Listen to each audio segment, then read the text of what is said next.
to Mobility Monday. I am just about to start my workout for today, so I hope you will join me for that. And then please stick around because immediately after the workout, we're going to be doing our weekly Monday Mobility Challenge. All you're going to need for this workout is something soft beneath you. So grab an exercise mat or a yoga mat if you have one. If not, maybe a towel will suffice. If you're working out on a carpeted floor or on grass, you may not need anything at all. You can see I also have a set of dumbbells here. So I'm going to be using dumbbells. Grab a set of dumbbells if you have them and if you would like to add weight to the workout. But if you don't have dumbbells or you don't want to add weight to the workout, that's fine. You don't need to add weight. I will be providing equipment-free substitutions, so please be sure to watch the tutorial to see those. If you don't need to watch the tutorial and you would prefer to just skip straight ahead to the workout, please remember that there are chapter markers, so use the chapter markers to navigate to whatever portion of the video is relevant to you. If you would like to see the exercises demonstrated and explained before we begin, let's go ahead and get into that right now. So first of all, let me just tell you for reference, and for reference only, these are 10-pound dumbbells. That is a good weight for me. You may need to use something lighter or heavier. That depends on your strength and on your level of fitness. It also depends on what you have available to you and how hard you are looking to push yourself today. So please consider all of those factors when choosing your weights and make the decision that is best for you. If you don't have dumbbells, a kettlebell will work. You could also just use household items. So you could grab a couple of water bottles or shampoo bottles. You can fill them with water, or if you want, you might be able to make them a little bit heavier if you fill them with something like uncooked rice or dried beans or lentils, kitty litter, powdered laundry detergent, something like that. You can even just grab a couple of cans of soup out of the pantry. So get creative and use what you've got, as long as you can find something that you are able to maintain a secure grip on so that you're not going to drop it on yourself and injure yourself or break something or make a mess. And as long as it's not too heavy for you, then any number of household items will work. But if you have nothing at all that's going to work for weight, or you just don't feel comfortable adding weights to your workout yet, that's fine. You don't have to add weight. So let's just go through the exercises. There are 5 different exercises. They're all pretty simple, pretty basic, so we should be able to get through them relatively quickly, by my standards at least, which might not be that quick, but I'll do my best. The first exercise is going to be a squat variation, so you really can do any squat variation you want. Just make sure for your squats that you are keeping your back flat and you are keeping your weight in your heels. So let me just show you the form for a basic air squat. You're going to start by tucking your shoulder blades into your back pockets. That means shoulders are back and down, away from your ears, and also means that your chest is lifted nice and high. Then I want you to think about really tightening up your abs, like someone's about to come along and punch you in the stomach as hard as they can, and you're bracing for that impact. And then before you think about squatting, because if you think of your squat as kind of going straight down, what's going to tend to happen is that your knees might end up out over your toes, and that's really not the movement. Instead, what I want you to think about is hinging at the hips. So imagine trying to touch the wall behind you with your booty. Really push that booty back. And now do you see how my knees went from being out over my toes to now all of my weight is in my heels. I can actually pick up my toes. All right, so think about hinging at the hips before you actually sink down into your squat. And then from here is where you can drop that booty down low, sink into your squat, and then you're pressing your heels into the ground to stand. Make sure you're working to your own level. So you want to see if you can at least get your thighs parallel to the ground. You can squat lower if you want, if that's comfortable for you, and you can do so without pushing your body into doing something it's not ready to do. But if you are not there yet and you're not able to get your thighs parallel to the ground, that's fine. Work to your own level. So if you're here with your squat, you're here, okay? But that's a goal. That's something that you're shooting for. You may or may not get there today. So shoulders are back and down, chest is lifted high, abs are tight, pushing that booty back, keeping the back flat. So making sure you're not allowing your back to round at any point, tucking the shoulder blades into the back pocket, chest is lifted high, abs are super strong and tight and engaged, pushing the booty back, flat back, weight in the heels as you sink down into your squat, and then pressing your heels into the ground to stand. So that's just a basic air squat. You can just do that if you want. Any squat variation is fine with or without weight. I'm going to be adding weight, so I'm just going to be holding on to my dumbbells. Now, if you don't have a set of dumbbells, but you have one weight, like one dumbbell or a kettlebell or a medicine ball, or maybe something like a big heavy bottle of water or a jug of laundry detergent, all right, you can hold one weight in front of you like this. I'm going to be holding both of my dumbbells to my side like this. So if you have two weights, like two dumbbells or two water bottles or two cans of soup or two shampoo bottles, you can hold them like this. And then I'm going to be basically doing suitcase squats. So really it's like you're just picking up a suitcase, okay? So my palms are facing each other like this as I'm holding onto my dumbbells, just like you would squat down to pick up a suitcase, okay? So you can be here if you want. I'm going to essentially be doing that, but I'm going to increase the difficulty a bit more by having my feet staggered. So I'm picking up one foot and stepping it back just behind the other heel, and I'm doing my squat from this position. So that now my weight is about 80% in my front leg-ish, and maybe 20% in my back leg. So it increases the difficulty on this front leg, and then I'm going to switch, obviously, so that I end up working both sides evenly. But it's basically just a suitcase squat with my feet staggered.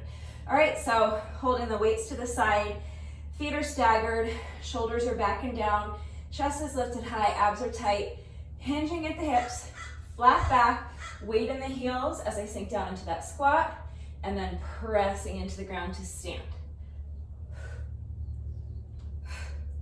All right, so that's my squat variation. You do that with or without weight, feet staggered, feet together, it doesn't matter. Any squat variation you want to do will work. And that's our first exercise. The next exercise is side crunches. So I'm going to be down here on my mat, on my side. So my knees are bent, and I'm going to just have this bottom arm resting on the mat for support. My top hand is behind my head like this. And from here, I'm just going to crunch. So I'm going to lift my knees, and I'm going to lift my torso, bringing my knee or my elbow to tap that top knee. And then I'm going to reverse the movement, super simple. Okay, so it's just a crunch, but you're lying on your side while you do the crunch. Okay, so if you don't want to add weight, that's all you're going to do, just side crunches. Now, some people find this uncomfortable. So if you find it uncomfortable on your hip, obviously you're going to want a mat, some kind of exercise mat underneath you, but if that's not sufficient, you can double your mat a couple of times and so that you have a little bit more protection for your hip, or you can fold up a towel or a blanket and put it under your hip on top of the mat, or maybe a throw pillow or a seat cushion or something like that. If that's still too uncomfortable for you, we're working obliques, so any way you want to work your obliques is fine. You could just do Russian twists. That will work with or without weight. So you can hold on to one or two weights while you do that. And if that is more manageable for you, if you find it uncomfortable doing the side crunches, that's another option. If it's too difficult to get down on the mat, there are plenty of standing ab exercises you can do to work your obliques. So you can hold onto the wall or a chair or a table for support if you need it. And you can do side crunches this way. So extend one leg out to the side, extend your arm up overhead, and then just crunch, bringing knee to elbow. And you can hold on to a weight while you do that as well. You could do this with one or two weights. You could hold your weights up overhead if you're a little more advanced, but you don't want to get down on the mat. And you could crunch this way, bringing knee to elbow. Okay, so any way you want to work your obliques is fine. Okay, so if the side crunches aren't going to work for you, we're working obliques. That's the point. So just make sure that you work both sides evenly. I'm going to be doing side crunches, but I'm just going to be holding on to one weight while I do them. It actually increases the difficulty quite a bit. It doesn't seem like it would, but it does. So if you want to challenge yourself by adding weight, but after the first few intervals, it gets too taxing, just drop the weight into your body weight version. I'm just going to be holding this weight up by my top shoulder. So again, my knees are bent, my bottom arm is flat on the mat for support, and I'm just going to crunch So I'm going to lift my knees. I'm going to lift my torso at the same time. Obviously, I'm not going to bring my elbow to my knee, but I'm just going to bring the dumbbell towards that top knee. So it's the same movement, but my elbow's not out here because I'm holding the weight on my shoulder, so my elbow's kind of behind me. My elbow's more coming into contact with my hip, I guess, but it's the same movement, just a crunch, but you're lying on your side. Super simple. So side crunches with or without weight, Russian twists with or without weight, or some kind of standing oblique ab exercise will work for that. All right, but that's our second exercise. The third exercise, I'm going to be unstacking and restacking my dumbbells.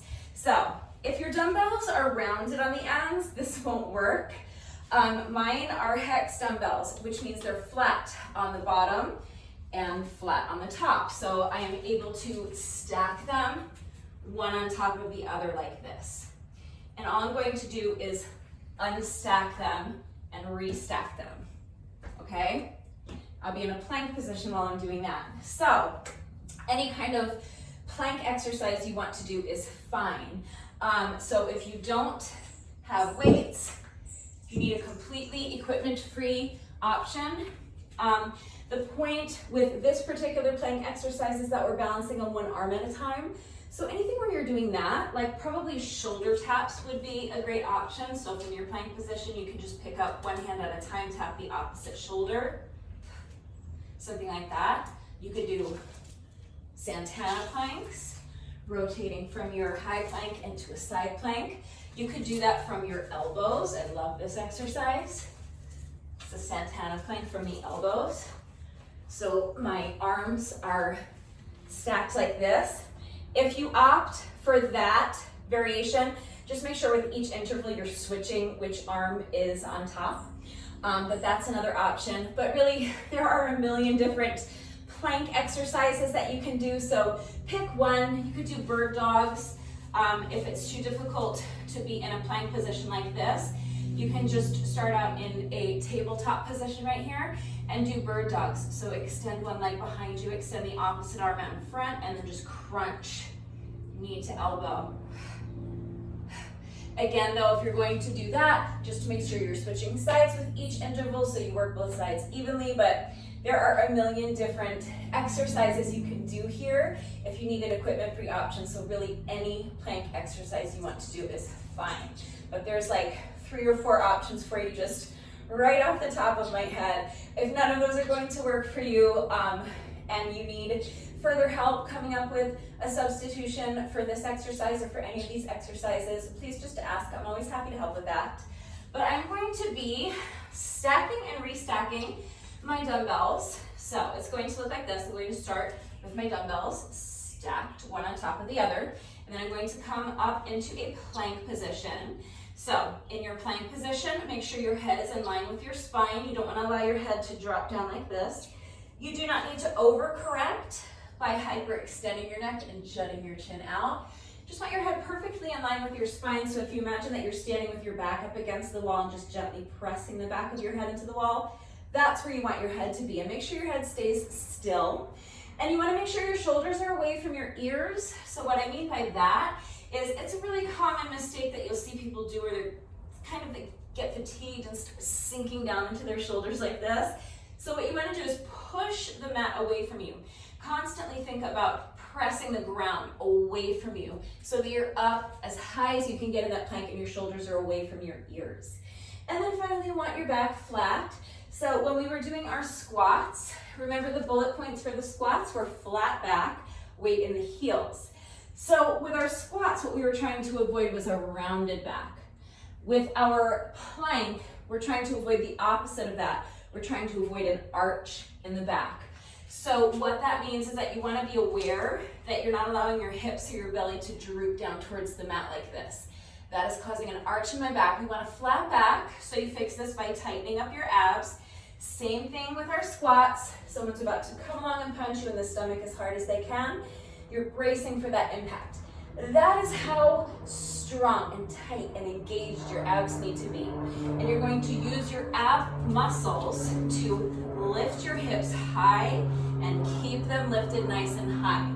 If your hips are slightly elevated like this, that's fine. It's not ideal. You don't want them elevated, but I would rather have your hips slightly elevated like this as opposed to having an arch in your back. Because if your hips are slightly elevated, your back is flat. So the pose still has integrity. You're not going to hurt your back that way, but ideally what you want is for your body to be, literally think of your body like a plank of wood. That's why it's called plank. I mean, I don't really actually know if that's true, something I've always assumed, but it works nonetheless. So it's called a plank pose. If you literally think of your body as being like a 2x4, that's the visual you want. So from your heels to your shoulders, you want it ideally to be perfectly straight, in one perfectly straight line, just like a plank of wood. All right, and then from here, I'm just going to unstack and restack my dumbbells, and then I'm going to place both hands back down, pick up the opposite hand, unstack the dumbbells, restack them on the other side. Okay, super simple. If you only have one weight, like you're using a kettlebell or something, or if you only have one dumbbell, this will also work with just one heavy dumbbell. You don't have to stack and restack. You can just move your weight from side to side. That's fine. You can pick it up and move it, or you can, if it's something that you can drag, like I do this exercise frequently with my sandbag. It's a great sandbag exercise where you just drag your sandbag back and forth. So a lot of different things will work for weight if you don't have dumbbells, but you do have a kettlebell, or you can use household items. Again, you can, and what you're stacking and restacking does not have to be heavy.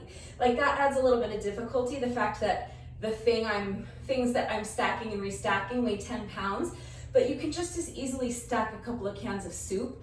I have done this exercise before in a hotel room using like canisters of peanuts or whatever kind of snacks they had on hand, just stacking and unstacking and restacking them. So they weigh like less than a pound a piece. They weigh, you know, almost nothing, but it's still a great exercise because you are holding yourself up in a plank pose with one arm. So it's great core work. It's working your arms and shoulders, even if you're not holding onto anything heavy. So this will absolutely work with a couple of cans of soup or something like that as well. All right, anything you can stack and restack will work, or anything you can move from side to side will work. And if you are not using anything at all and you need an equipment-free option, something like shoulder taps. Just make sure that as you're shifting your weight from hand to hand, that you're doing your best to minimize the amount of kind of rocking back and forth. I'm exaggerating it now, but it's bound to happen a little bit, but do your best to try to keep your body perfectly stationary so that your hips remain absolutely perfectly 100% square with the ground the entire time. So if you're doing shoulder taps, for example, as you pick up one hand and tap the opposite shoulder, you're trying to not allow this hip to lift so that my hips are kind of facing this wall now. I want my hips to remain as much as possible facing square to the ground. So as opposed to something like this, you want to do your best to keep it looking more like this.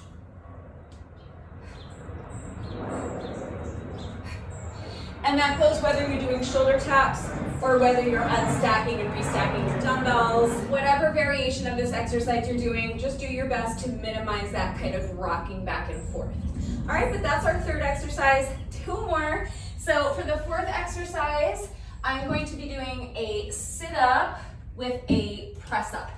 So I'm going to, again, just be using one dumbbell for this exercise. I'm going to start on my mat, on my back, and I'm going to bring this dumbbell up by my shoulder. And then I'm going to sit up. I'm going to bring the dumbbell with me now. I'm going to use my free hand. I'm going to place my free hand on the dumbbell lightly.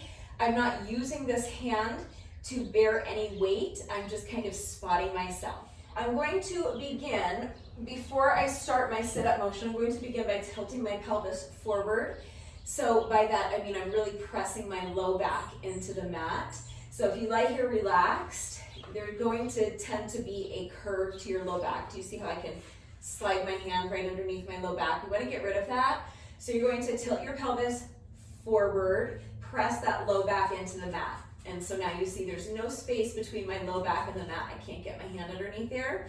Really engaging those lower abs. All right, so right before you sit up, I want you to think about tilting your pelvis forward. Then you're going to sit up, and as you do that, you are bringing the weight with you.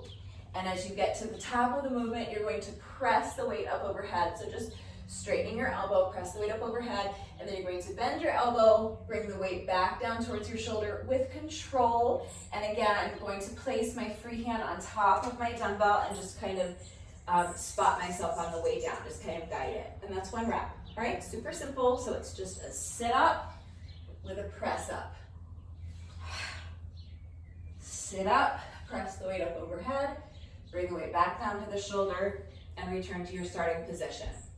So obviously, if it's too difficult to do with the weight, you're going to eliminate the press up. You can just sit up and reach, and that's it. Any sit-up variation you want to do is fine, with or without weight. Sit-up variation, crunch variation. Honestly, any ab exercise you want to do here is fine with or without weight.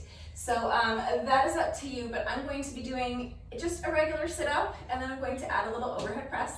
So again, if you're going to be doing something similar to what I'm doing where you're working one side at a time, you're gonna wanna make sure that you switch sides with each interval so you end up working both sides evenly, but that's it, that's our fourth exercise. Final exercise, we are working biceps. So I'm going to be doing 3 different types of curls. You can just do one type of curl, you can do 2, or you can do all 3, all right? And I'm going to be doing this from a kneeling position. But again, if that's too taxing on your knees, first of all, you can try doubling up your mat a couple of times. Fold it over once, fold it over again, and that might be sufficient so that it's not so taxing for your knees. Or again, you can place a folded up towel on top of your mat, or maybe a throw pillow or a seat cushion or something like that. And if it's still too uncomfortable to get down on your knees, you can do this from a standing position, that's fine. I just find that I'm able to, for me, I feel like I'm able to engage my core more effectively from a kneeling position. But whatever works for you is fine. You can do it from seated as well. You can have a seat on a weight bench or a piano bench or a chair, or if you have a stability ball, you could really increase the difficulty. I love doing this exercise while sitting on my oogie ball. So that is an unstable surface, so that really helps you to engage your core, so that's another possibility. You can do it from a seated position, and if you have a ball that you can sit on, like a Swiss ball or a balance ball, that can really increase the difficulty by helping you to engage your core more effectively. But we're basically just going to be doing 3 different types of curls. I'm going to be doing a bicep curl, which means that my palms are facing out. So you are looking at my palms right now. I'm going to be holding onto my dumbbells with my palms facing you, and then just curling the weights up, super simple. Bending my elbows and lifting the weights up towards my shoulders. So at this point in the movement, my palms are facing my shoulders. And then reverse the movement, okay?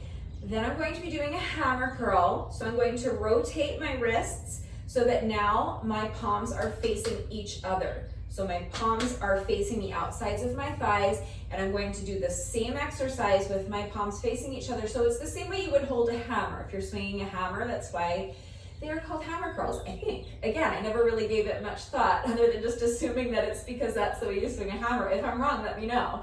But regardless, it's a good way to visualize the correct grip that you want on your dumbbells. So again, you're just going to bend your elbows, lift the weights up towards your shoulders, and then reverse the movement. And then finally, I'm going to rotate my wrists one more time so that now my palms are facing this gate behind me. You are looking at the backs of my hands. And this position is where I'm going to be holding my weights, and then again, curling the weights up towards my shoulder. So at the top of the movement, as my dumbbells are up by my shoulders, you are seeing my palms, okay? And then I'm going to reverse the movement, straightening my elbows and lowering the weights back down to my sides. Okay, so I'm just going to keep cycling through those. Bicep curl, hammer curl, reverse curl. Bicep curl, hammer curl, reverse curl. So it's going to look like this. Palms are facing you for my bicep curl. And now I'm going to rotate my wrists so that my palms are facing each other for my hammer curl.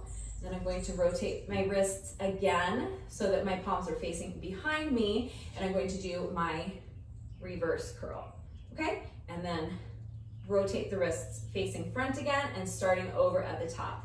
So bicep curl, hammer curl, reverse curl. All right, and if you want to do it from a standing position or a seated position, same thing. Bicep curl, hammer curl, reverse curl. I just find that when you are standing, the temptation a lot of times can be to kind of use your body to kind of create momentum and swing the weights. I'm exaggerating it obviously just so you can see what I'm talking about.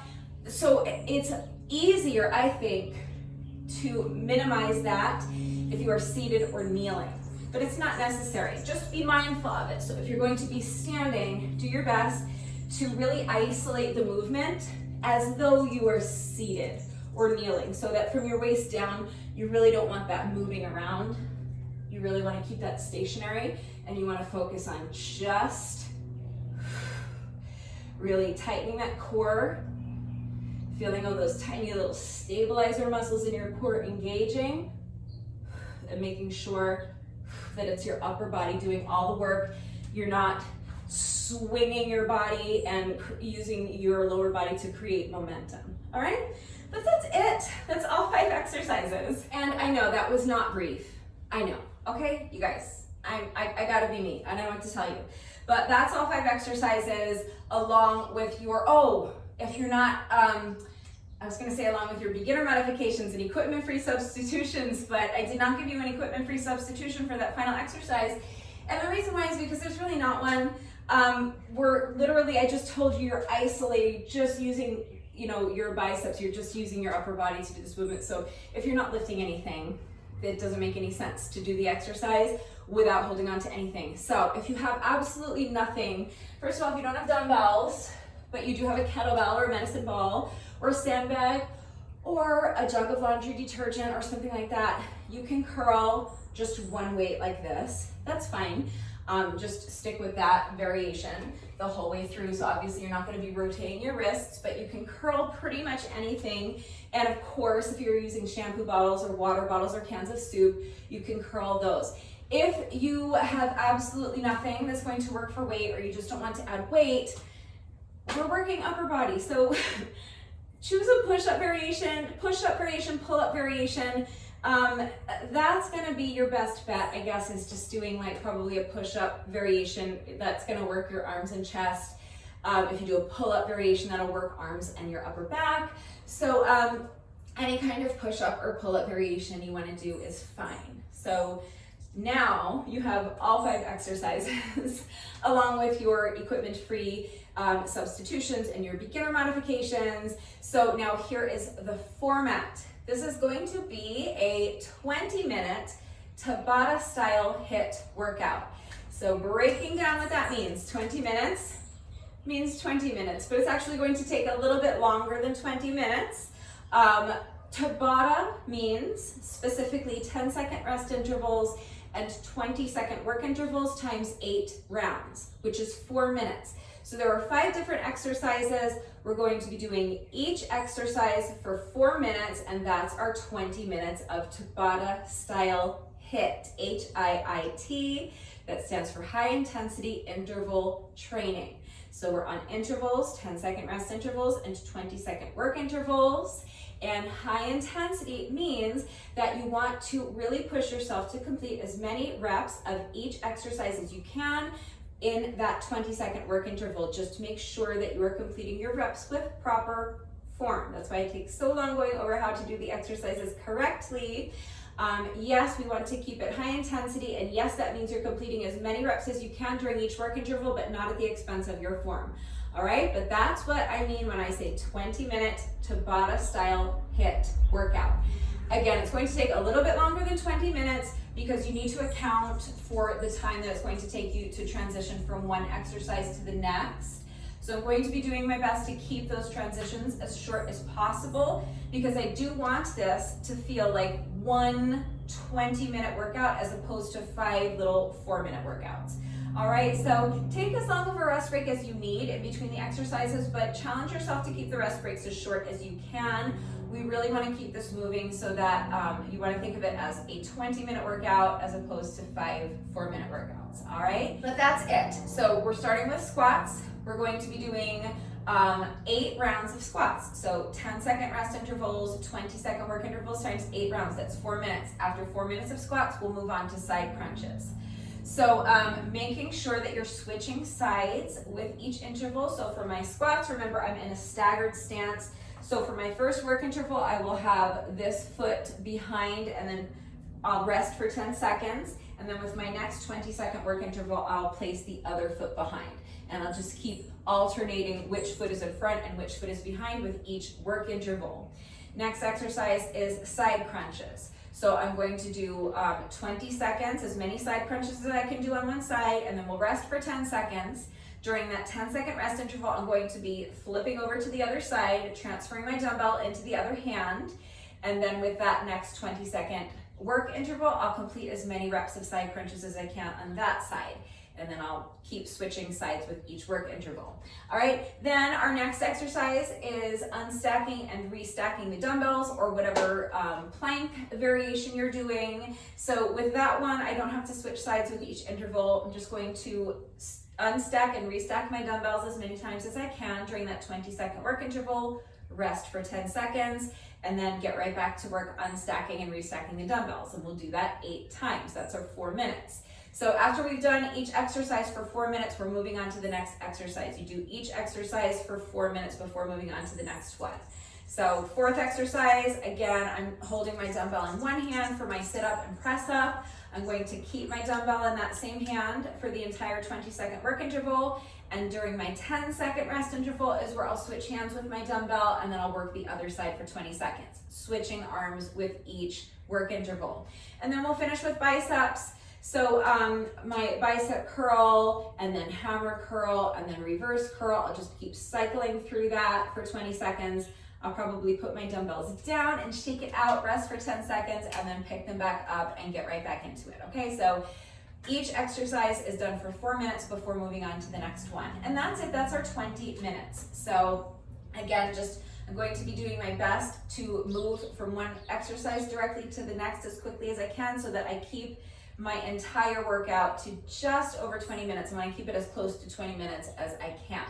So that being said, please remember, especially if you're going to be working out along with the video, to make sure you're going at your own pace. So if you are able to transition from one exercise to the next faster than I am, fantastic. That's what you should do, as long as you are not losing anything off of your form to get there, okay? If you are slower than I am, if you need to take longer rest breaks in between the exercises, pause the video and come back when you're ready. All right, you need to be making sure that you're working at your own pace so that you should not be continuing the workout. You should not be moving on to the next exercise until you feel that you're well rested enough, you have enough strength, and you have enough stamina so that you can complete the reps with good form. So just make the decision that is best for you. But that's all the exercises. That's the format. Please remember that I always take the time to type out the instructions in the description box down below the video. And of course, I'm going to do the entire workout right along with you. So watch me do it, read the instructions, but then of course, as always, if anything is unclear with the format and how everything fits together, if you have questions about any of the exercises that we are doing today, if you have any doubts about how to do these exercises with the correct form, or if you need any further help with equipment-free substitutions or beginner modifications beyond what I have already provided, I'm always here to help, so please just ask. It is really important that you understand how to do the exercises correctly before beginning the workout so that you reduce your risk of injury, and also just so that you make sure you're getting the maximum benefit out of each exercise. And you guys know it's also incredibly important to me that all of my workouts are always accessible to anyone and everyone who wants to do them with me. So I'm always here to help facilitate that. Don't hesitate to reach out if you have questions or if you need help. And just one final reminder again, especially if you're going to be working out along with the video, please make sure you're going at your own pace. Make sure you're working to your own level. So that means choosing a set of dumbbells or a kettlebell or a household item that is an appropriate weight for you, not too heavy. And making sure that you're limiting your range of motion if necessary, making sure you're not pushing your body into doing anything that it is not ready to do, making sure that you're not racing to keep up with me at the expense of your form, making sure that you're not racing to stay ahead of me at the expense of your form, okay? Please mind your form, be smart, be safe, listen to your body, don't push your body into doing anything that it is not ready to do. Make sure you're working to your own level. Make sure that you are going at your pace and make sure you're not sacrificing your form for speed. Hopefully I have covered everything. This intro or tutorial, I guess, was way longer than I intended it to be. But what are you gonna do? If you are ready, finally, at long last, after that long, detailed tutorial to begin the workout, go ahead and gather whatever equipment you are using. So make sure that you have something soft beneath you. You'll want an exercise mat or a yoga mat for sure if you have one. If not, again, maybe a towel will suffice. If you're working out on a carpeted floor or on grass, you may not need anything, but keep in mind for your side crunches and if you're going to be kneeling with me for the biceps, you may want a little something extra for protection for your knees or for your hip. So maybe in addition to your mat, grab a towel or a blanket or a throw pillow or a seat cushion or something like that. If you are adding weight, go ahead and grab your dumbbells or your kettlebell or your medicine ball or your household items, shampoo bottles or water bottles filled with some sort of weight, cans of soup, a jug of laundry detergent. Get creative and use what you've got. But you'll want something soft beneath you and hopefully, preferably something that you can lift. I am not going to be doing my normal warm-up routine that we do before the workouts. So if you know what I'm talking about, if you follow my workouts regularly and you really love that warm-up routine and that's what you want to do today, I will link it up here in the iCard. You can absolutely click on the link, do that warm-up routine, and then come back here for the workout. That's fine. I am going to be jumping rope to warm up today because I haven't jumped rope in quite some time and I kind of miss it and I just felt like jumping rope today. So I have Rude Becca with me here today. Rude Becca is my adorable black jump rope with these cute little white skulls on the handles. If you would like to know where I get my jump ropes, there is a link and a coupon code in the description box down below the video. So click on the link and use coupon code RudeBecca to save an additional 10% on your jump rope. But all I'm going to be doing is 4 minutes of interval jump rope to warm up. So my timer is already set for 8 rounds of 10-second rest intervals and 20-second work intervals. That's 4 minutes. So I'm just gonna jump rope for 4 minutes and call that my warm up, and then I'll get right into the workout. So if you would like to jump rope to warm up with me today, great, grab your jump rope. But if not, click on the link in the iCard and do the warm-up routine that we normally do, and then meet me right back here and we will get started on our 20-minute Tabata style HIIT workout together. All right, so as soon as you're ready, let's get started with our warm-up. If you're not jumping rope with me today, then just use the chapter markers to skip ahead to the workout. If you are jumping rope with me today, any style of jump rope you want to do is fine. I'm starting my timer in 3, 2, 1. This is 10 seconds, just so that we have a little bit of time to get ready. And now we are going to jump rope for 20 seconds.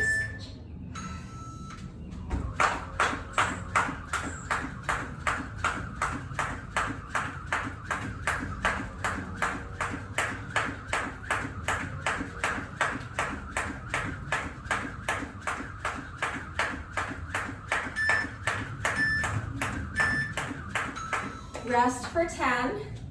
We're just gonna do that 7 more times. And I'm calling that my warm up today. Oops.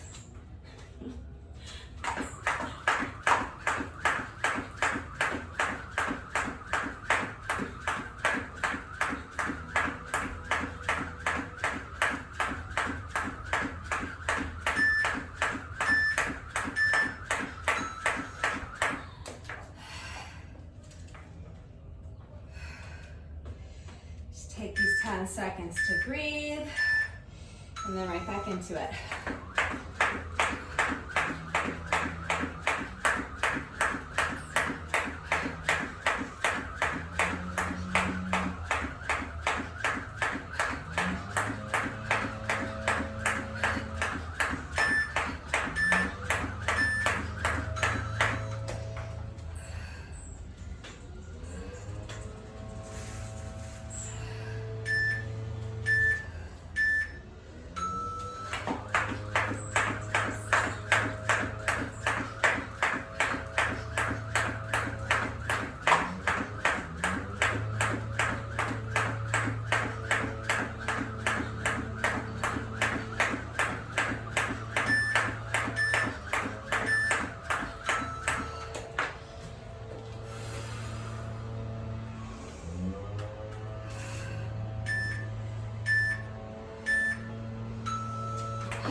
Right, that was our 4-minute warm up.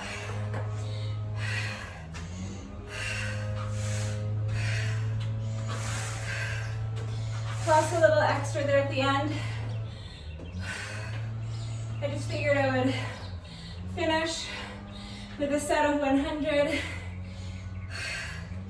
to make up for those few seconds that I missed from tripping over my jump rope.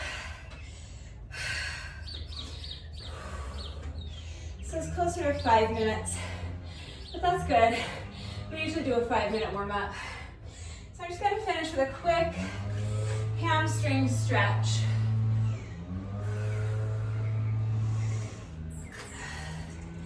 Just to get the backs of my legs loosened up a little bit while I allow my heart rate to come down just a little, while I allow my breathing to normalize just a little bit. So I like to use the post to assist me getting into this stretch. You can use the wall or a chair or the arm of your couch. It just can assist you, make it a little bit more accessible, make it a little bit more comfortable getting into that stretch. It's gonna help you, help enable you to keep your back as flat as possible so that you can isolate your hamstrings more effectively. But that's it. That's my warm up for today. So go ahead and grab your dumbbells if you have them. Let's go ahead and get right into our first exercise. So we are starting with a squat variation. That's our first exercise. Remember, you can do any squat variation you want with or without weight. I'm going to be doing suitcase squats with my feet staggered. So as soon as you're ready, here we go. I'm starting my timer in 3, 2, 1. This is 10 seconds to get ready. So holding my weights to my sides, I'm going to stagger my feet. So I'm placing one foot slightly behind the other one, and now I'm going to squat. Staying on this same leg for the entire 20-second work interval.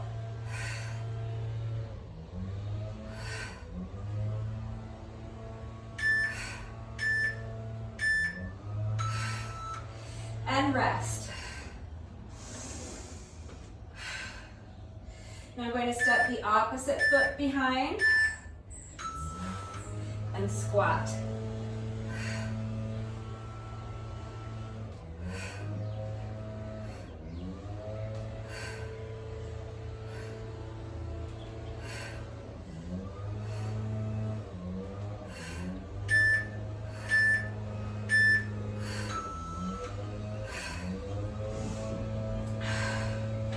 Rest for 10. Alternating legs with each interval.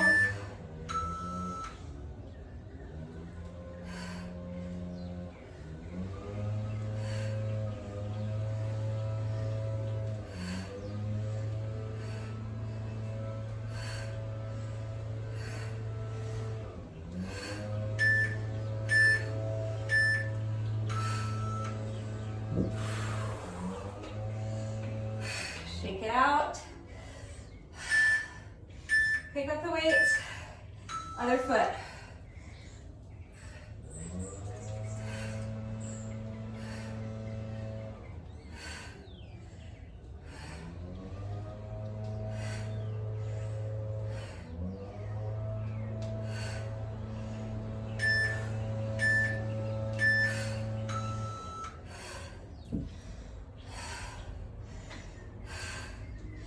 Halfway there. Switch sides.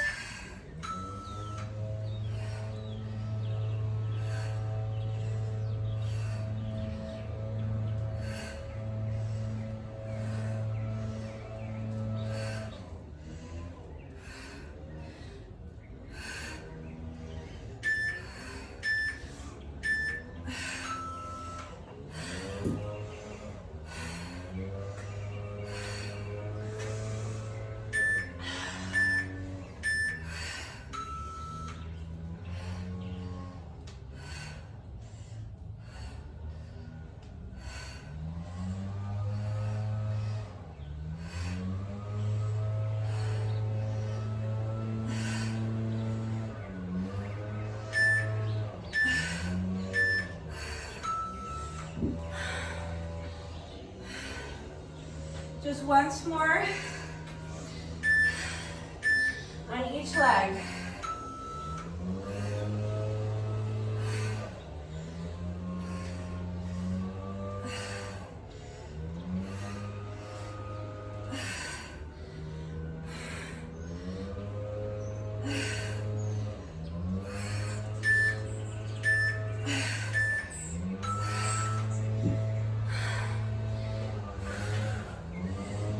Push. It's our final work interval.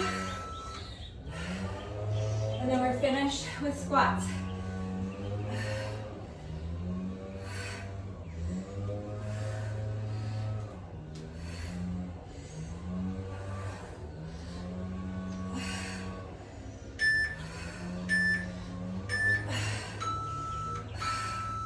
You're gonna do 2 more.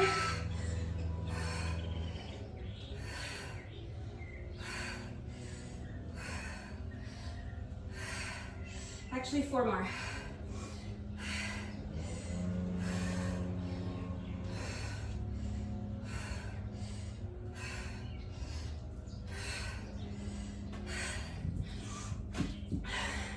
Just because that's my weaker leg, and I feel like I may have done a fewer reps on that side. So I want to even it out a little bit. It helps to write down your reps, and then at the end you can add them all up and see if you ended up uneven. I used to do that all the time. So if by the end of the 4 minutes, let's say it turned out that you did, 20 reps of a given exercise on one side and only 18 on the other side, I always would make those up at the end of the workout just to even myself out. So you can do that if you want. I'm just kind of assuming that I did fewer reps on that side, so I did 8 more. All right. If it turns out I ended up doing more on my weaker side, that's fine, because I want my weaker side to get stronger anyway. So next is side crunches, with or without weight. I'm going to be holding on to 1 dumbbell. If you need a longer rest break, pause the video, have a sip of water, towel off, come back as soon as you're ready. I'm starting my timer in 3, 2, 1. It's 10 seconds to get ready. We always start with our rest interval, so we have a few seconds to get ready. We don't lose anything off of our first work interval. So holding my weight up by my shoulder, and I'm just crunching, bringing the dumbbell towards my top knee.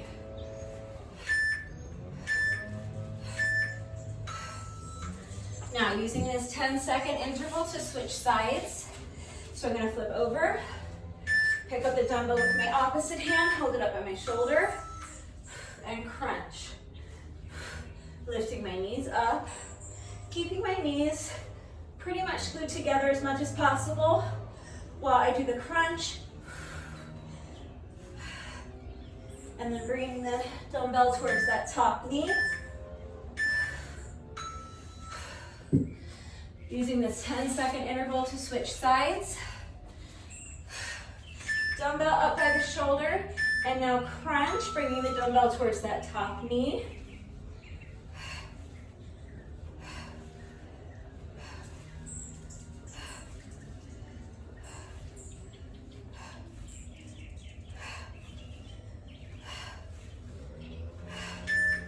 Really feeling those obliques. And now switch to the other side.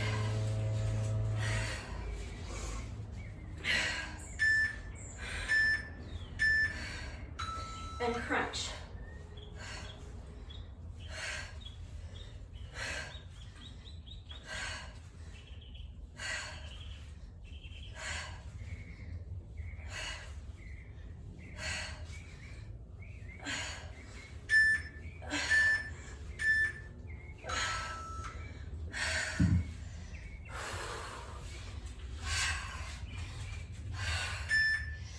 Halfway done with this exercise.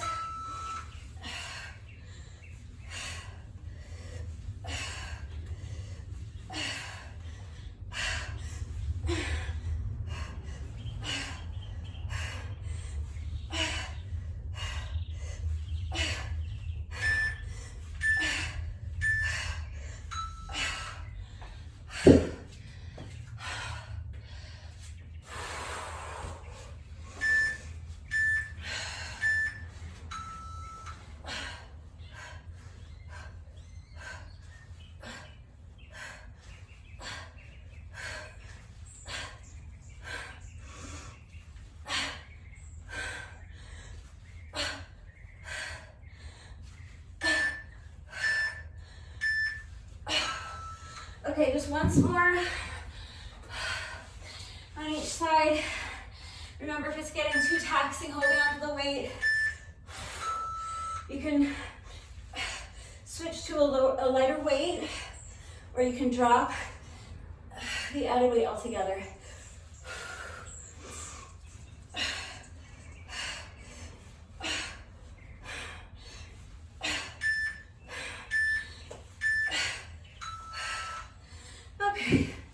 Unless I miscounted, which is possible, but I think this is our 8th and final interval, so push.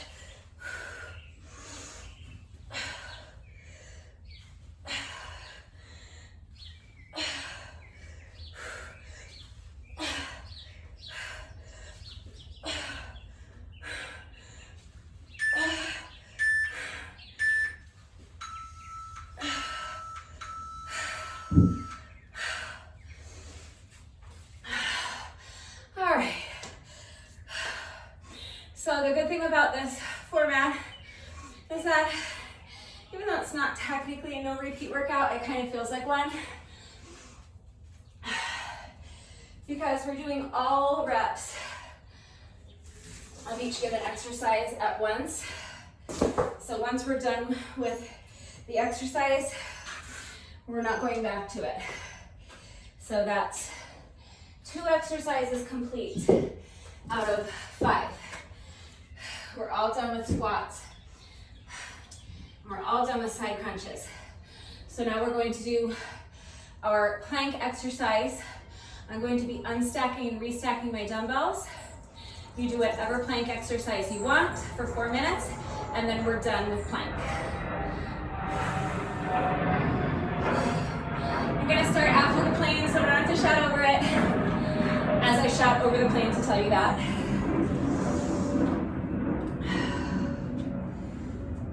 All right, so I have my dumbbells stacked, one on top of the other. I'm going to place this outside hand right outside the dumbbells, and then I'm going to come up into a plank position, unstack and restack the dumbbells. So again, if you need a couple more minutes to rest, pause the video, keep your rest break as short as you can, but when you feel that you have regained enough strength and you have enough stamina to continue with good form, come back, and we are going to start our 3rd exercise, starting my timer in 3, 2, 1. So this is our 10-second rest interval. Coming up into your plank position. And now we're just going to unstack and restack the dumbbells. Unstack and restack. Doesn't have to be dumbbells. Anything you have that's stackable will work. Even if it doesn't weigh a lot, that's fine. And if you don't have anything that can stack, you can just be moving one heavy dumbbell or a kettlebell from side to side. If you have a sandbag or something similar that you can use, like maybe a backpack or a duffel bag filled with some sort of weight, you can drag that from side to side while you're in your plank position. And if you don't have anything that's going to work for weight, or you just don't want to add weight, remember you can be doing any kind of plank exercise you want. So like plank shoulder taps, for example, or Santana planks. Those are a couple of good options, but it could be anything you want. Whatever you're doing, just do your best to try to minimize that rocking side to side. Do your best to try to keep your hips as square towards the ground as you can.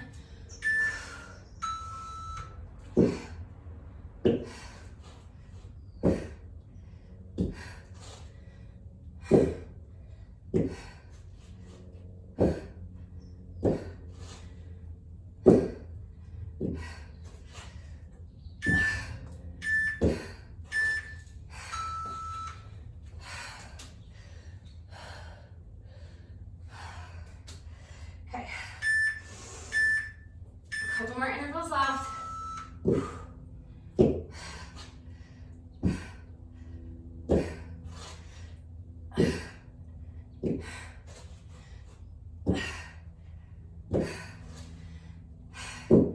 Just remember to make sure there's integrity in your plank throughout. So head in line with the spine, shoulders away from the ears.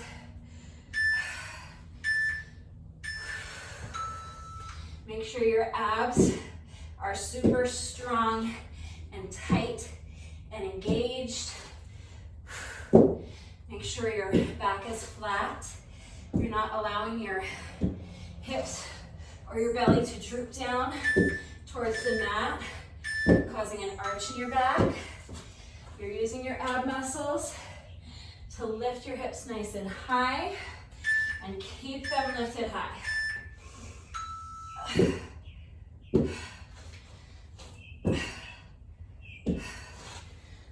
If you started unstacking and restacking and it's getting too difficult, just lose one dumbbell or can or whatever you're using and move to one of the other variations. This is it. This is our final work interval. Let's push.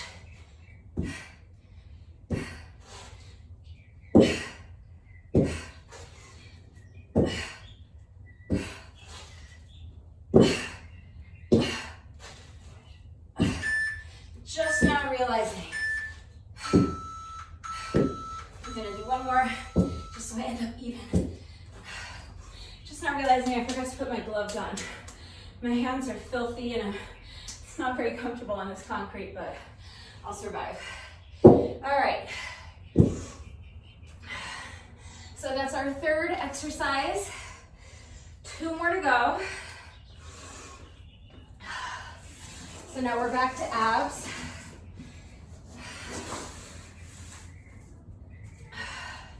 I'm doing a weighted sit-up with an overhead press. So you can be doing any sit-up variation you want, any crunch variation you want, any ab exercise at all, with or without weight.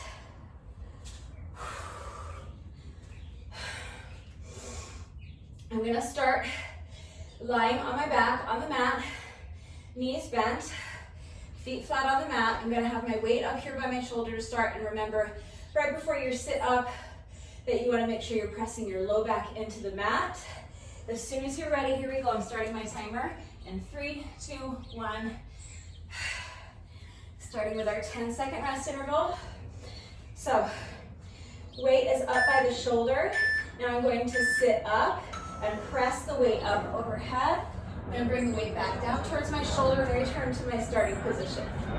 Sit up, press up, and back down.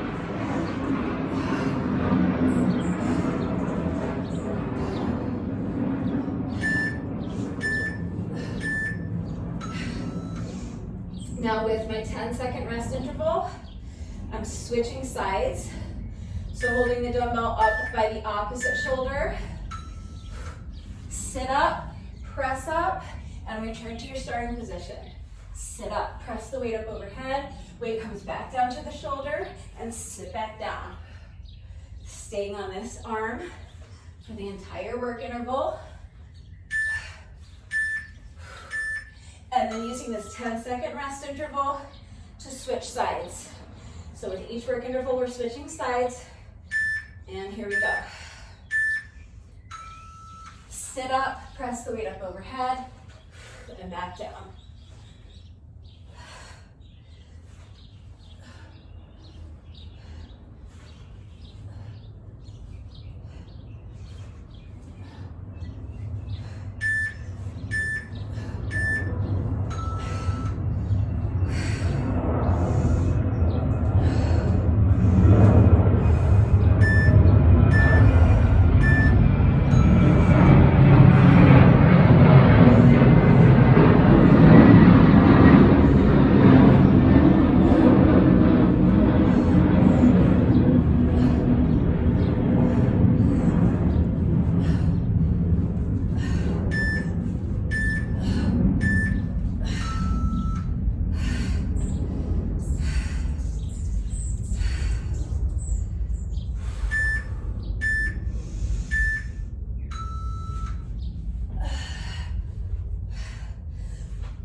Remember, your free hand's there to kind of spot you, but you don't want your free hand lifting any weight necessarily. It's just kind of there to spot yourself and guide the weight back towards your shoulder.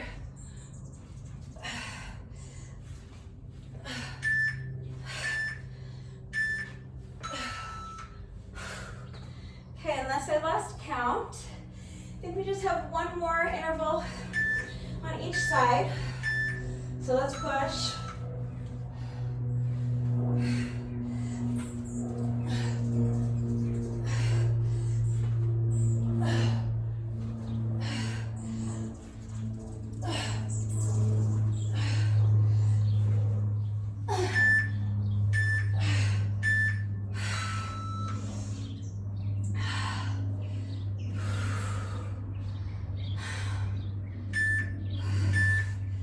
I think this is it. Don't get mad at me if I miscounted.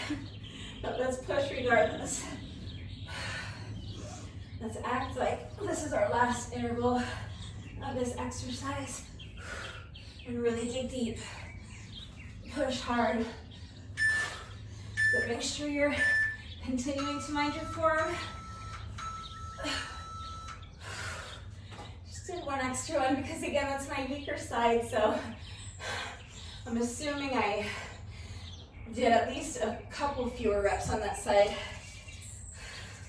But even if I didn't, I don't mind doing one extra because I want my weaker side to get stronger. So, you guys, that's our 4th of 5 exercises.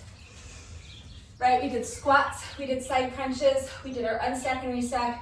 That was our sit-ups. So, last is biceps. So I'm using both dumbbells for this. I'm gonna be kneeling. So if you're kneeling with me, you might wanna double up your mat once or twice. If not, you might wanna fold up a towel or something, or grab a seat cushion or a throw pillow under your knees. Remember, you could also do this from a seated position, so you can sit in a chair or like on a weight bench or piano bench if you have something like that. If you have a stability ball, you can increase the difficulty by sitting on your stability ball. And if you prefer to remain standing, you can do this exercise from stand.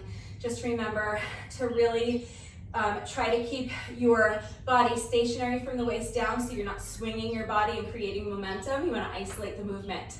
So this is our 5th and final exercise. I'm going to be rotating between a bicep curl, a hammer curl, and a reverse curl. Okay, you could pick any one of those and just do one of those. You could just do bicep curls the whole time.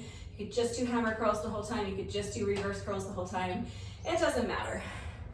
Whatever kills your potatoes. All right, shake out these arms. Feeling my shoulders after those sit-ups. So if you need a few more seconds to rest, and allow your breathing to normalize a little bit. If you want your heart rate to come down a little bit, towel off, get a sip of water, and as soon as you're ready, come back and we're going to start on our 5th and final exercise. So as soon as you're ready, here we go. Starting my timer in 3, 2, 1, 10 seconds to get ready. So from a kneeling position, I'm going to start with a bicep curl. So my palms are facing you. I'm just going to curl the weights up towards my shoulders. Control the movement on the way down. Now rotate the wrists so that my palms are facing each other for a hammer curl, and then rotate the wrists again for a reverse curl. Back to bicep curls. So rotate the wrists facing forward. Palms are facing each other for a hammer curl and reverse curl. Rest for 10. Pick up the weights. And bicep curl, hammer curl, reverse curl. Wrists face forward. Starting again. Bicep curl, hammer curl, reverse curl. And rest.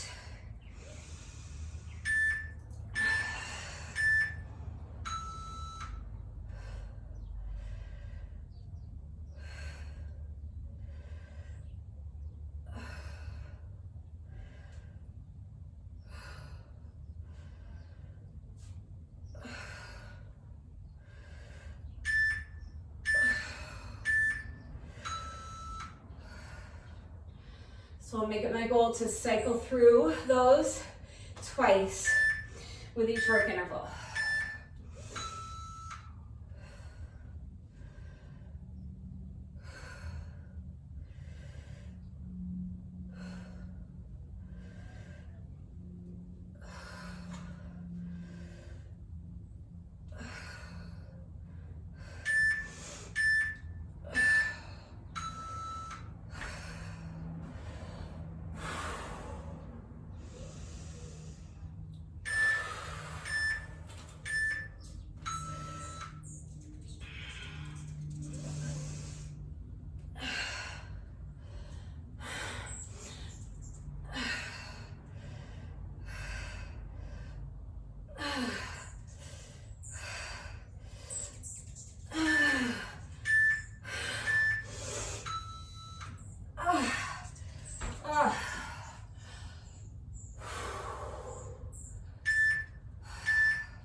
didn't complete my second reverse curl that time.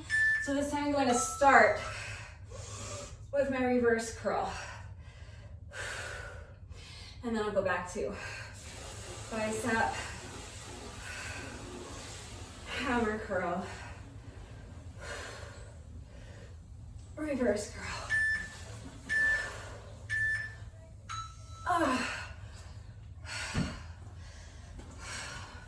So that time I finished on a bicep curl. So now with my next work interval, I'm going to pick it up where I left off. So this time I'm starting with my hammer curl,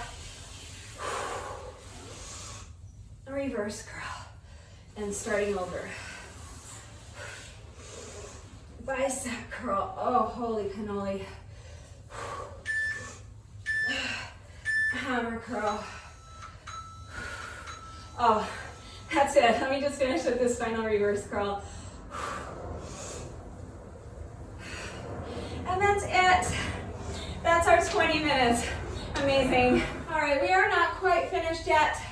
You guys know that no workout of mine is ever complete until we have done our bonus burpee. So we have just one rep left to go. But first, even though today's workout did not include jump rope, since I have Rebecca here with me, in addition to my bonus burpee, I'm also going to do a bonus set of 100 with my jump rope.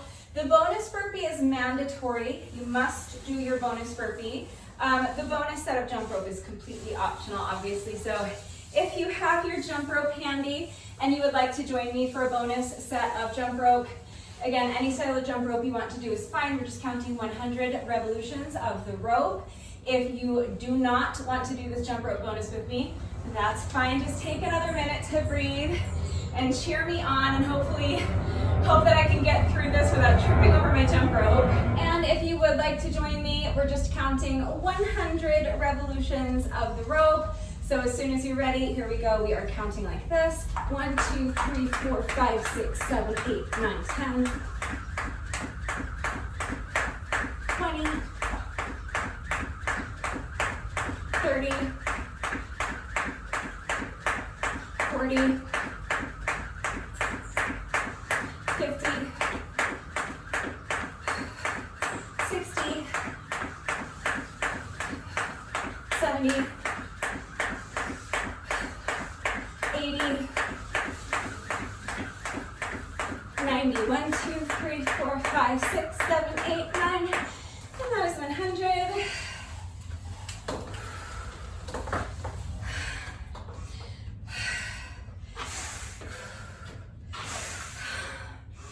Oh, my legs are jelly.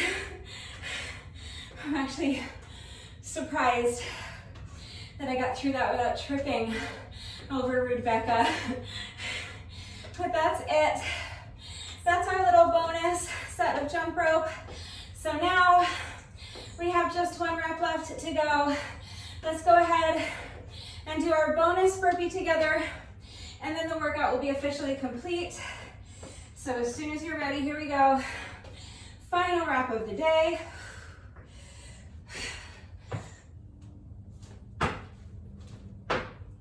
All right, with that, the workout is now officially complete. So let's just go ahead and do a quick cool down together. You just want to keep moving while you allow your heart rate to come down a little bit, and while you allow your breathing to normalize. So you can just kind of pace around back and forth, shake out the legs. Let's do a quick shoulder stretch, just bringing one arm across your body. Use your other arm to pull it in close to your chest. Make sure your arm is relaxed. Make sure your shoulder is relaxed so that you can stretch it effectively. If your shoulder is all hunched up here by your ear, you're not going to be able to stretch it. So relax the arm, relax the shoulder. One more deep breath here. Think about breathing all the way down to your belly button, and then using your diaphragm to expel the air with control. Make sure you're continuing to move. So I was just kind of shift my weight back and forth from foot to foot, but again, you can shake out the legs, you can pace back and forth. Let's get the other shoulder. So bringing the opposite arm across your body, using your other arm to pull it in close to your chest. Arm is relaxed, shoulder is relaxed. You're moving and you're focusing on slowing down your breathing. So deep breath, sending your air all the way down to your belly button. Feel your rib cage expand Imagine filling up your entire torso with air and then pushing the air out with control. Let's do a quick tricep stretch. Bending one elbow, you're going to grab a hold of your elbow and pull your elbow towards the opposite shoulder, making sure that your free hand is relaxed and the fingers are pointing straight down at the ground. So you don't want this hand hanging out up here somewhere by the shoulder. Point those fingers straight down, gently pull your elbow towards the opposite shoulder. Feel that stretch in your triceps. A couple more deep breaths here. Shake it out.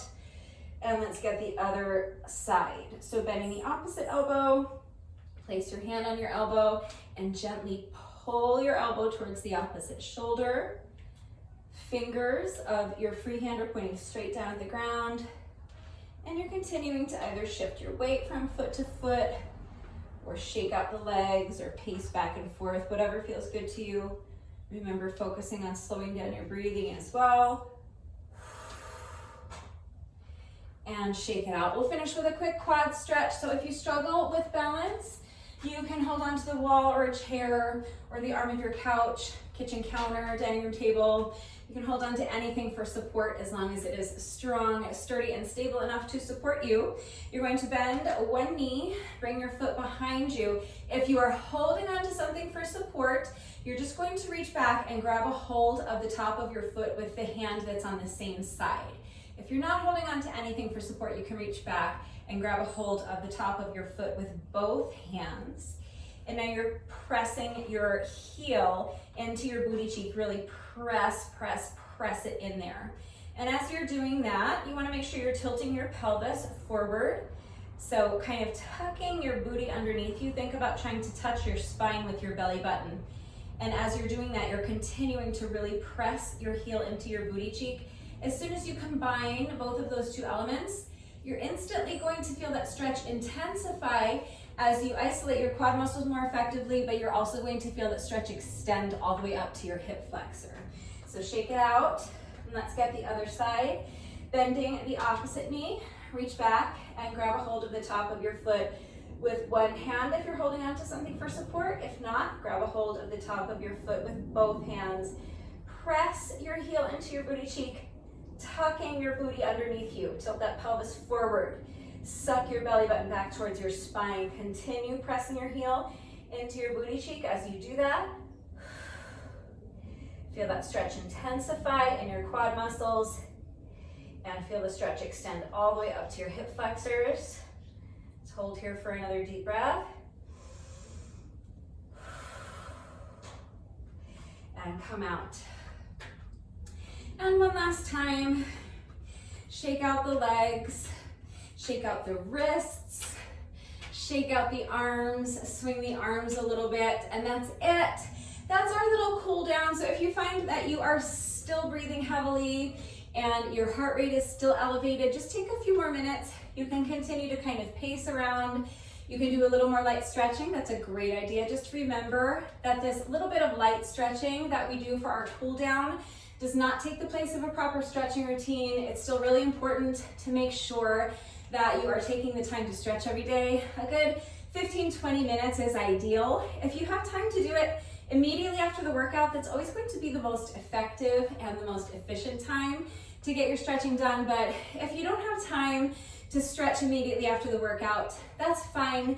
As long as you're getting your stretching done at some point during the day, that's what matters. It's just really important to make sure that you're taking the time to stretch every day because it's going to help alleviate any muscle soreness that you might be experiencing after the workouts. It's also going to help reduce your risk of injury moving forward. And of course, it's going to improve your flexibility. So if you put off your stretching until later on in the day, that's fine. Just remember that your muscles will have gotten cold again. So you're going to need to take a few minutes to warm them back up. You never want to jump into your stretching routine with cold muscles because your muscles need to be warm in order for them to be pliable so that you can stretch them safely and effectively. So please make sure you're taking the time to stretch every day, but also please make sure that you are doing so safely. But that's it. That's our workout.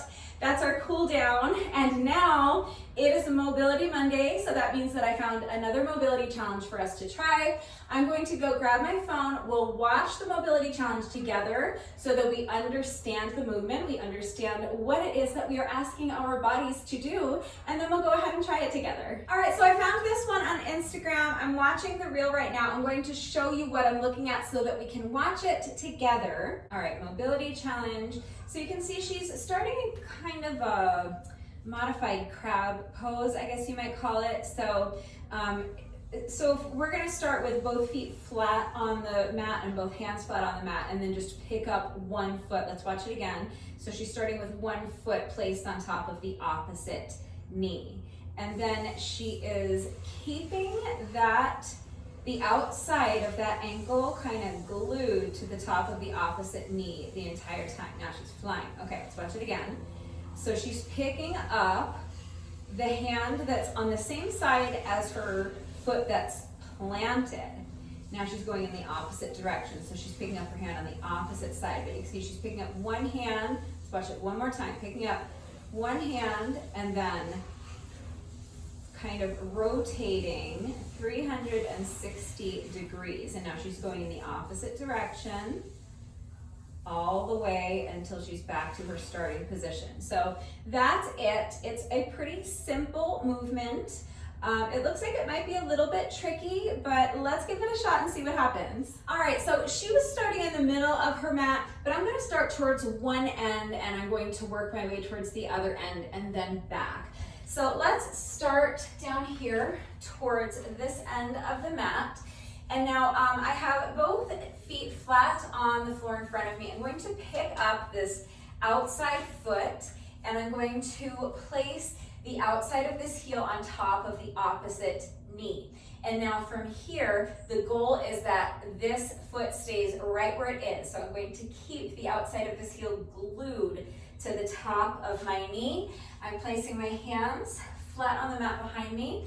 And now I'm going to pick up this outside hand and bring it up and around, and we are going to rotate 360 degrees, making sure that this foot stays right where it is. So pick up the outside hand. First, you're gonna pick up your booty off the mat so that you can actually move.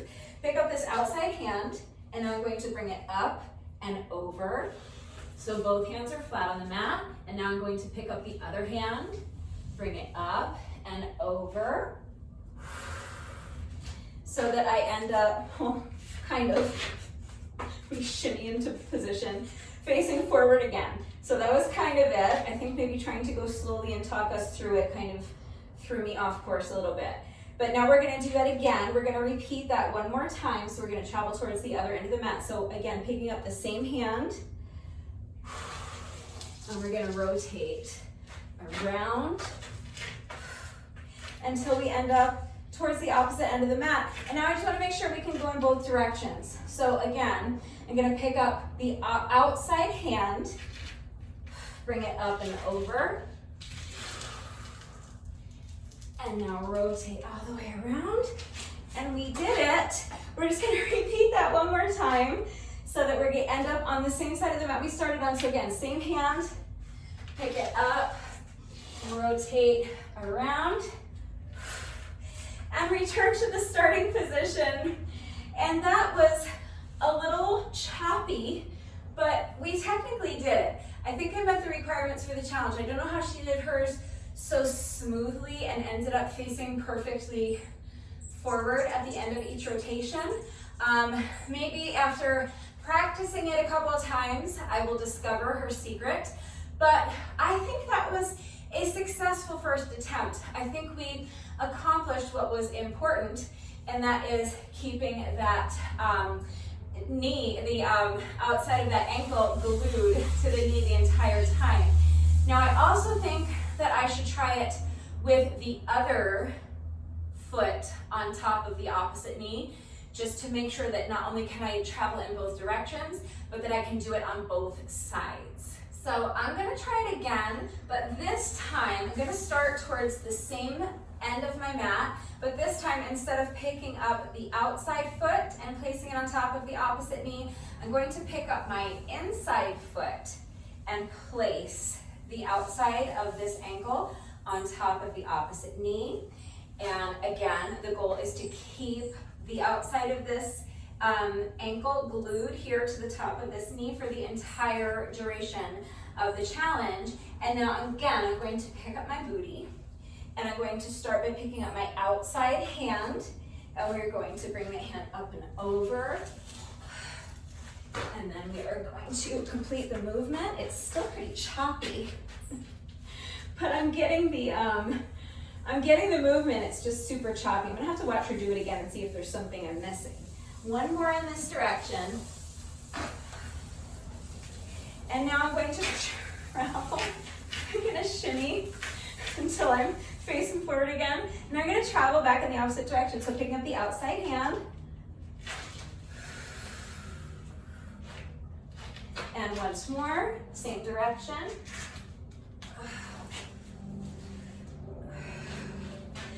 And that's it. I think we did it. I am totally counting that. It wasn't pretty, but I did it. All right, so obviously mine was not very pretty. It was not smooth. It did not flow very nicely, but I'm going to say that I did get it. So if you got it, but yours also looked choppy and not pretty, let's do it a couple more times and just work on cleaning it up a little bit. If you have not gotten it yet, don't worry. Remember, warped wall rules, that means you get 3 attempts. So if you haven't gotten it yet, let's try it again. And even if you did get it, let's do it again anyway, and just see if we can get it to look a little bit prettier. So starting towards one end of the mat, I've already talked us through it nice and slowly. So I'm going to talk a little less this time and see if I can pick up the pace a little bit. And that might help me to make the movement flow a little better. So you know what we're doing. Let's start by picking up this outside foot. Place the outside of your heel on top of your opposite knee. And now just remember, this outside of this heel needs to stay glued to the top of this knee for the duration of the challenge. Now place your hands flat on the mat behind you. Pick up your booty. Now you're going to pick up this outside hand, bring it up and over, and then continuing in that same direction. Once more, bring the hand up and over. And now we're going to travel back in the opposite direction. So outside hand comes up and over. And again.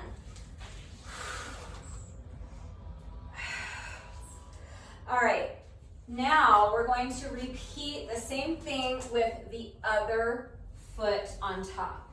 So picking up the inside foot, placing the outside of your heel on top of the opposite knee. And now hands down, pick up the booty.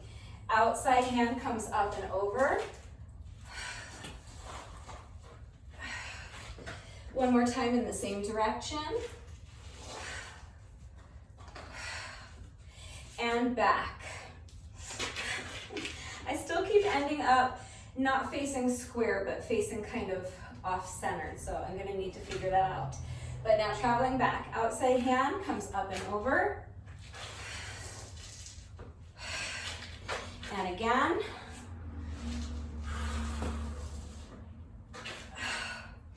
And that's it.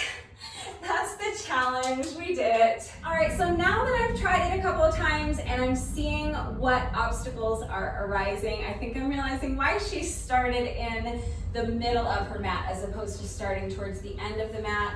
I think that makes more sense. I think it's going to help the challenge to flow a little better, and I think it's going to enable me to clean it up a little bit. So for this third and final attempt, let's try it a little bit differently. Let's start in the middle of the mat. We'll travel to one end and then back, and then we'll switch legs and repeat to the other side. That makes much more sense. I think it's going to be much cleaner, and I think it's going to flow a lot better. So one more deep breath. Third and final attempt. As soon as you're ready. So starting in the middle of the mat this time, you're going to come down, sit your booty down on the mat. Both my knees are bent, feet are flat on the mat, or flat on the ground in front of me. So pick up one foot, and now you're going to place the outside of this heel on top of the opposite knee. Make sure it stays glued there. Hands down, pick up your booty. Now pick up one hand, bring it up and over. Pick up the opposite hand and return to your starting position. Now back in the other direction, pick up the outside hand and rotate back. Now set your booty down. We're gonna switch legs and try it in the opposite direction. So pick up your opposite leg, place the outside of your heel on top of your opposite knee and make sure it stays glued there. Hands down, pick up your booty. Now hand comes up and over, and now opposite direction. Pick up the outside hand, bring it up and over. Rotate around, return to your starting position, and that's it. We did it. So mine still does not look quite as pretty as hers. It's still not really flowing the way I would like it to, but I'm saying that that was successful, and I'm saying yes, it definitely helped a lot to start in the middle of the mat and do it that way. Just do it one full turn towards one end of the mat and then reverse that, then switch legs and do one full turn towards one end of the mat and then reverse it. I think that makes more sense. I think it flows better, and I think ultimately I was able to complete the challenge. So that is another successful Monday mobility challenge in the books for me. You will have to let me know if you were successful with it. Let me know if you were able to complete this challenge successfully, and if not, let me know if you are going to continue working on it. I am going to continue working on cleaning mine up, because you guys know that with these weekly Monday mobility challenges, I like to get them looking as clean as I can so that I can make my own Instagram reel, and I also make it into a YouTube short so that I can share my mobility challenge. So I'm going to continue working on it and getting it looking as good as I possibly can, and then I will share it tomorrow on Instagram and YouTube. So make sure you give me a thumbs up, because yeah, I'm gonna keep working on it. But that's it. That is all I have for you today. So I hope you enjoyed this one. If you did this workout with me today, thank you so much. Please let me know what you thought of it and how you did. Thank you to everyone who has been working out with me lately, and even if you are not doing the workouts with me, thank you for watching the videos. Thank you for liking and sharing the videos. Thank you so much for all of your wonderful and supportive and engaging comments. It truly does mean the world to me. Thank you to all of my new subscribers. If you are not subscribed already, please subscribe. And of course, a great big thank you to those of you who have been subscribed to my channel for years. Please know that I appreciate you all so very much. One final reminder that if anything is unclear with the format of today's workout and how everything fits together, if you have questions about any of the exercises that we were doing today, if you have any doubts about how to do these exercises with the correct form, or if you need any further help with equipment-free substitutions or beginner modifications beyond what I have already provided, I'm always here to help, so please just ask. That is going to do it for today, but before I say goodbye, I just have to say one final thank you to those of you who have been watching the videos all the way until the end and commenting with the secret code phrase of the day. So before I say goodbye, I will give you today's secret code phrase of the day. It is thank you for calling Swap Shop. So if you are still watching this video, hello. Thank you for watching all the way until the end. Please let me know that someone is still watching by going down to the comment section and leaving me a comment that says, thank you for calling Swap Shop. That is going to do it for today. I will see you all next time. Bye.